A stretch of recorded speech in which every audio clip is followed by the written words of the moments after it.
Hello there, welcome to the New Paranormal.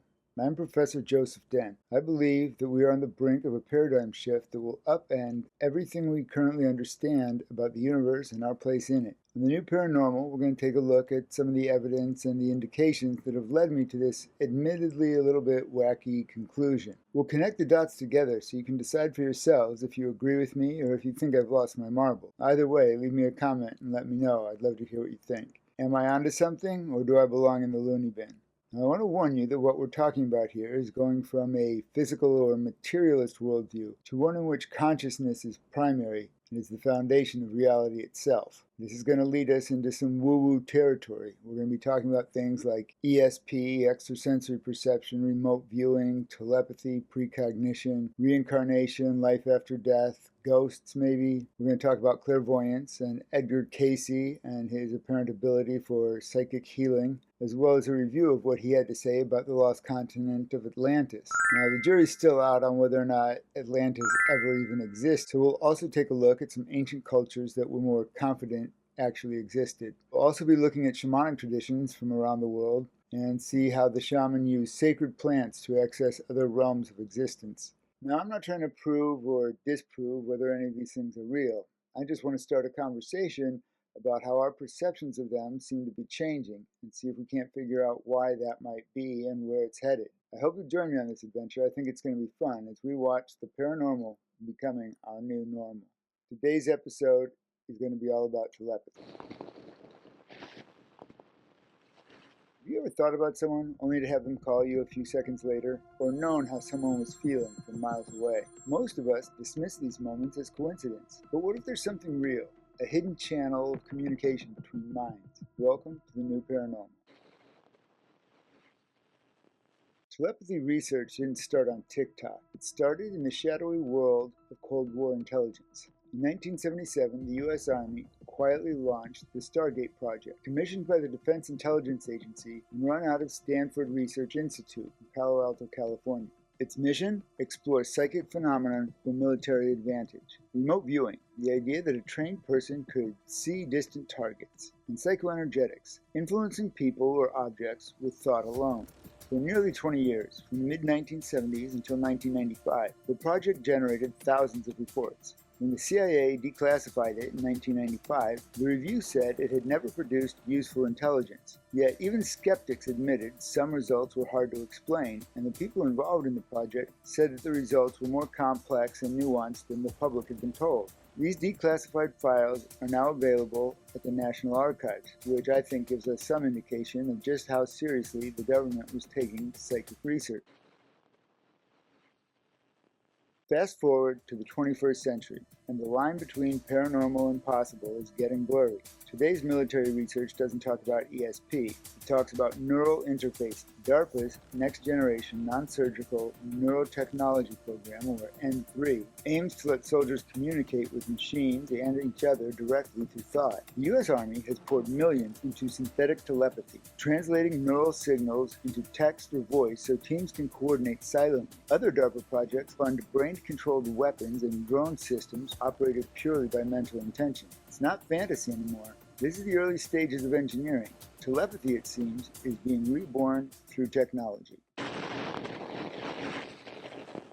Outside of the defense world, civilian scientists are pushing a parallel frontier. On October 15, 2025, the Institute of Noetic Sciences published a blog titled Telepathy is Real, Explore the Science. It describes decades of research into intuitive mind-to-mind exchange, long dismissed, now reframed through neuroscience and quantum consciousness studies. Central to this revival is Dr. Diane Hennessy Powell and her collaborator on the Telepathy Tapes podcast, Ky Dickens, a documentary filmmaker. Dr. Powell's work with nonverbal autistic children suggests they may already communicate telepathically, transmitting and receiving information in semi-controlled experiments. Dr. Powell believes telepathy isn't paranormal at all. It could be an extension of normal brain function, an unused cognitive channel rooted in consciousness fields or quantum effects that we barely understand. Rumor has it that she's been preparing to collaborate with the Division of Perceptual Studies at the University of Virginia, one of the only multi-person academic teams still investigating psi phenomena like reincarnation and out-of-body experiences. Together, DOPS and IONS could create the first rigorous, large-scale studies of autistic telepathy ever attempted, and the timing couldn't be better. Season 2 of the Telepathy Tapes has just been released this month, diving deeper into consciousness, connection, and the science of psychic communication. The first season drew millions of downloads and ignited online debate.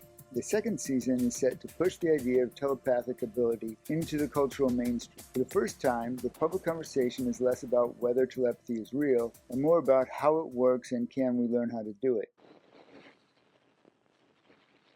Historically, researchers have tested telepathy with tools like the Gansfeld experiment, in which a receiver is placed in a room in sensory isolation, possibly wearing a blindfold and noise-canceling headphones, and a sender is in another room viewing an image and attempting to transmit that image mentally to the receiver. Or the famous Zener cards with the 5 simple symbols. While early results were inconclusive and often flawed due to methodology problems, J.B. Rhine's 1930s studies were eventually discredited for sensory leakage. Newer approaches focus less on card guessing and more on training attention and empathy. Opponents suggest that telepathic skill might grow through meditation and quieting inner dialogue, emotional resonance with a partner, visualization of clear images or intentions, and keeping detailed logs of hits and misses to track progress.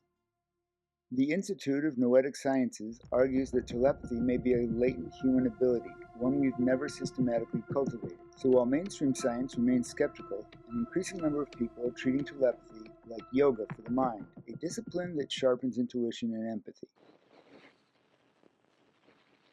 Let's imagine the near future. Whether through training or technology, what happens if telepathy becomes reliable and widespread? Would it really change everything? Well, it would change communication. Language could fade into the background. Thought-to-thought transfer would make texting or even speaking feel slow. Well, it would certainly change privacy. The idea of a private thought might vanish altogether. Laws would scramble to redefine what counts as consent or confidentiality. Security would be affected, obviously. Brain hacking or thought eavesdropping becomes a real risk. How do you control access to confidential material? Learning would be accelerated. Imagine sharing understanding directly, bypassing words and textbooks altogether. It could affect disability inclusion. For non-speakers or those with paralysis, telepathy could open full participation in society. How would it affect the economy, though? Marketing, politics, and negotiation become battlefields with mental bandwidth instead of slogans. And who knows? If everyone can read minds, maybe we end up with some honest politicians. Culture and selfhood would be affected. If we can feel each other's inner worlds, the very concept of individuality could transform. Humanity might shift toward collective consciousness. It's both utopian and unsettling. A world without lies or privacy? Are we ready for that? Would the human race be united in equality, or would we be overwhelmed by each other's noise? The answers will depend on how we choose to use the gift of telepathy. From the Stargate's projects of classified experiments to DARPA's neural headsets, from declassified archives to the laboratories of ions, the story of telepathy has evolved from secrecy to open inquiry. Now, with the Telepathy Tapes Season 2 bringing these ideas to millions, we may be witnessing the first step toward a consciousness revolution, one that blurs science, spirit, and technology. Whether telepathy turns out to be quantum biology, neural resonance, or simply the next frontier of human connection, the question is not whether it's real anymore. The question is, what will we do with it? Because once thoughts can travel freely, nothing, not privacy, not politics, not even the definition of self, will ever be the same when the paranormal becomes our new normal. Well, folks, that's it for today. If you liked the video, please go ahead and hit that like button. And if you want to see more of these in the future, by all means, please feel free to subscribe to the channel. And if you know anyone who you think might like to join us as we go down this rabbit hole, please let them know. Feel free to share this video with anyone you like. And if you have a minute or two, go ahead and leave a comment and let us know what you think about the content. So until next time, stay curious and stay connected as the paranormal slowly becomes our new normal.